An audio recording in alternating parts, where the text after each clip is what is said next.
Hello guys, this is a Hearthstone guide about a deck that I used to hit Legend in the standard format in season number 36.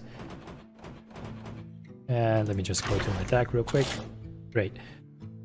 This is the very first season that I play Hearthstone competitively. I hit Legend quite early into the season when the meta has not been settled, and this deck is not one of the most popular decks.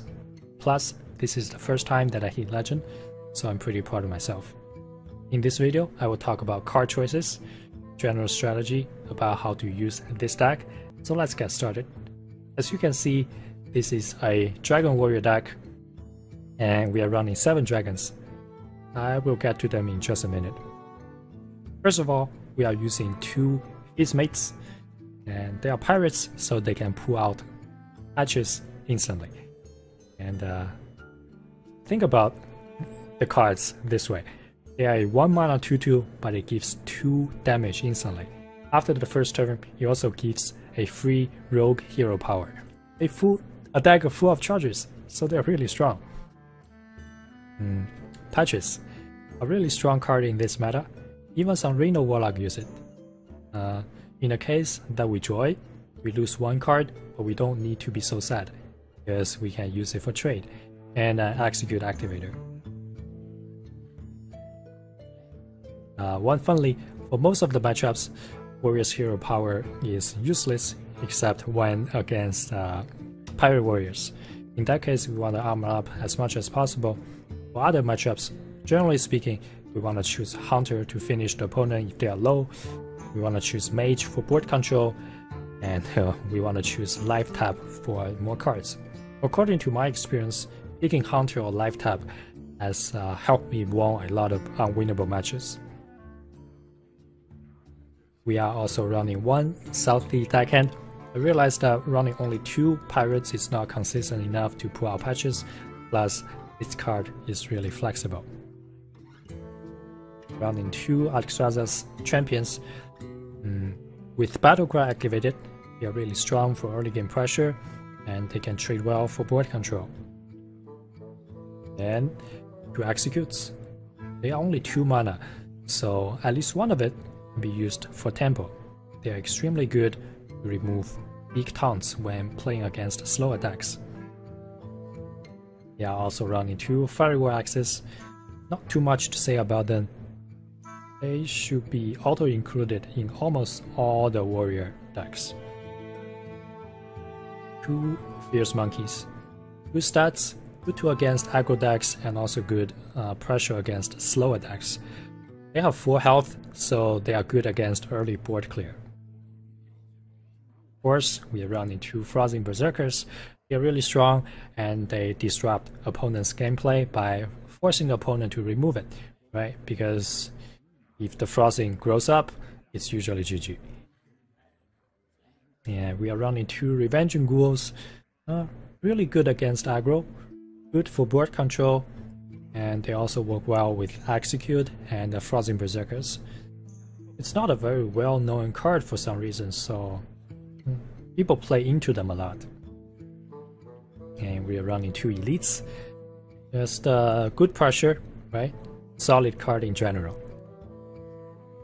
Running 2 Twilight Guardians. Very good stats for a 4-drop, good against aggro and board clear. They can also protect damage minions and the Frozen Berserkers. 2 Archer Drakes as well. Good stats, good for recycle, and put a decent body on the board at the same time. We are not utilizing its +1 spell damage at all, but they are still auto-including in this deck. For this reason alone, they totally deserve to be benched into Wild. And 2 Blackwing Corruptors. Good Battlecry, good stats. They should be auto-included in any dragon decks. Running 2 Crushers. They are really good finishers. About 50% of the time, their Battlecry can be activated.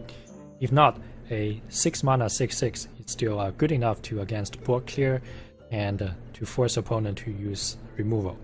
I thought about maybe using 1 Bookworm, 1 Crusher instead of 2 Crushers.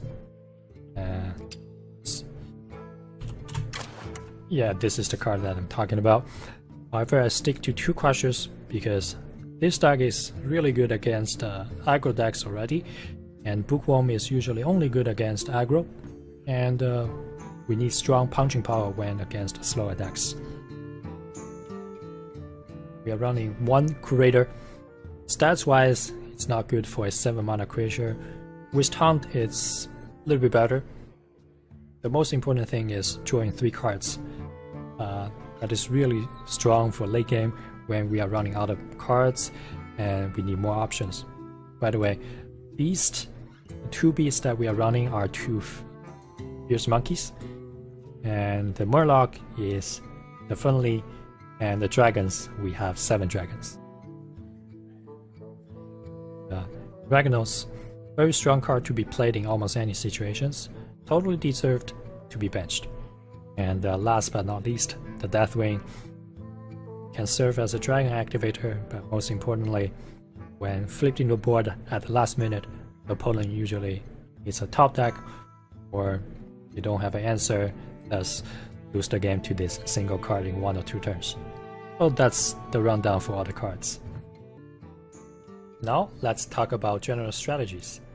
This is not a typical aggro deck or control deck. Instead, it's more like a curved deck, which means we have good cards to play in any stages of the game. So the best gameplay usually is spend all the mana and play the card on curve, with strategy of course. First Mate is almost always the best card to play with or without coin. If I play friendly on turn 1, I usually get life tap, unless I get really good turn 2, 3, and 4. In that case, I'm gonna choose Hunter. We want to use weapons only for board control, but not hitting the face in the early game, because we only have 4 weapons, 2 Firewall Axes and 2 Rusty Hoods. And we have really good early mid-game creatures with good stats, and they will help us damage the opponent.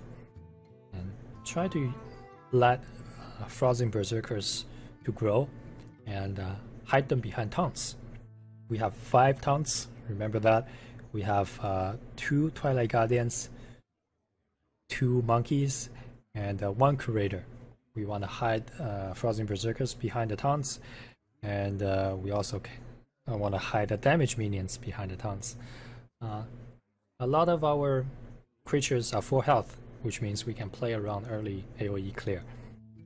We want to use the Revenging Ghoul, Patches, and the Rusty Hood to activate the Execute, right? And try to activate Crushers if possible, but don't be too greedy. Try to force the opponent to use hard removals on Crushers and other creatures. That would be better before finally dropping Ragnos and the Deathwing. And don't forget, if we have to play Ragnos for the 50-50 lethal or 33% lethal, or we lose the game, we should just go for it. That's about all the general strategies about how to play this deck. In the next video, I want to talk about why I think this deck can be successful in this meta and some tips and tricks that help me to get to Legend. So stay tuned.